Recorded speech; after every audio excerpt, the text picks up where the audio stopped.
ToyTractorTimes.com is at the 2016 St. Louis Farm Toy Show Display Contest. Chris Steeb has taken another trophy home. The red Oklahoma Dirt has won again. Congratulations, Chris. Thank you, Jason. Yeah, I decided to go something simple this time, just a little bigger chunk of a field and an old farm that had run down and the ground's probably being leased now. This is no real farm name to it yet. This is not in the regular Early Farms series. It's just me playing around. I had some newer, taller static grass and a new static grass gun that I wanted to try to see how it worked. And it's got a little more weed row specials on it. Got a white with no motor in it, and a old Ford inside the shed that's actually two rail cars butted together. That's kind of interesting. I know I've seen it where I live, and sometimes people use old barge roofs and stuff to create barns. Yeah. So that's neat to see the rail cars like that. This was one that Tony Dixon actually saw somewhere in Iowa and thought, geez, you got to have one of them for a rusted out something. So I shipped him a couple rail cars, and he put a roof on it and rusted it up. And once it got to my place, I rusted it up a little more and made it a touch rougher to give my own. But I think all in all, it's pretty cool. Just something different. We got I'm going to be careful because I got a cake truck wrong a few years ago on these videos. So you tell me about this truck. An old Dodge with somebody put a Kilbros box on it and made it into a seed tender.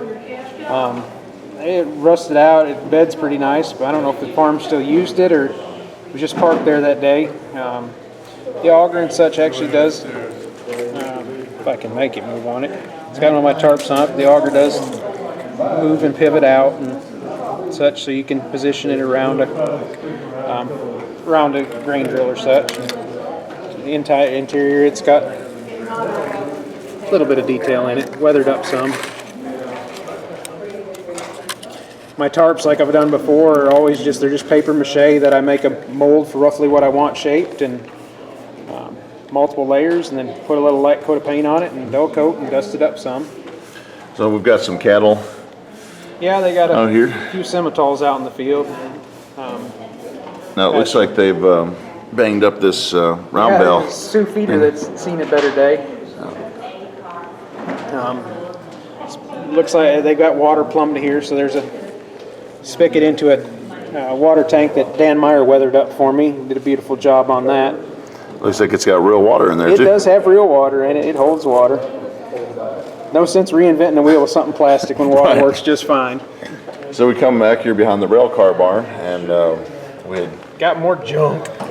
Got an old wrecker at another Mater special, and a 1208 that Tony Dixon also built for me. He was playing around with the concept of this farm if it was rusted out and junky, and he wanted to make something rusted out and junky for me, so he put a V8 in it, and it's got even Massey weights hung on the front with just on a chain. And that's one rough tractor. Probably the V8 out of that white sitting over there.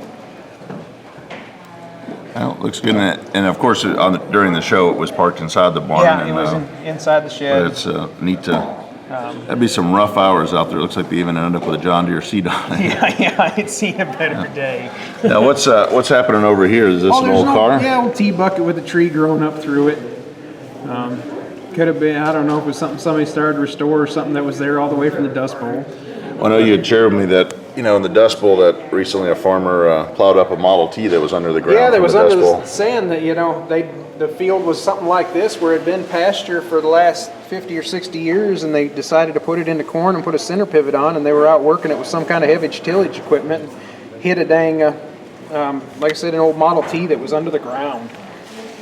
So is this creek bed here, does this just fill up when they have a heavy storm? Yeah, it's just dry. This is probably be late fall, and it's just dry, and it'll, come spring, it'll be a regular running little creek. And now here's the star of the display. Yeah, John Schaumburg Massey. This appeared on the Massey Ferguson as a Massey Ferguson on one of the windrowers on his potato farm. Yeah, Rovin Farms is starting. It sounds like rumor is starting to upgrade some of their Masseys, so I was able to pick one up. I am happier with that than I am with the win of the trophy this year. That is an awesome piece. One of Adam's 3D printed disc chisel or chisel rippers or something. I don't know. I call them all chisel plows, but I think it makes a pretty combo, that red and blue together. Got Chris Delva walking across the field. Well, it looks really good, and that definitely makes a nice combination. Yeah. Yeah, I haven't, like I said, I haven't, well, I think actually that's gonna go on a farm display that I'll do here in the future. I've mentioned it a few times in my Model Farm Fund. Monday, it'll be going on McGinn Farms as their main horse. They'll have that 48 or 4900 Massey as their big tillage tractor, and then this will become their general purpose everything, do all. Massey Ferguson 8660 is a pretty good tractor to have. Yep. Well, congratulations again on the win, and it's always nice to see all these great displays out at the show, and each one's award is well deserved. Yeah.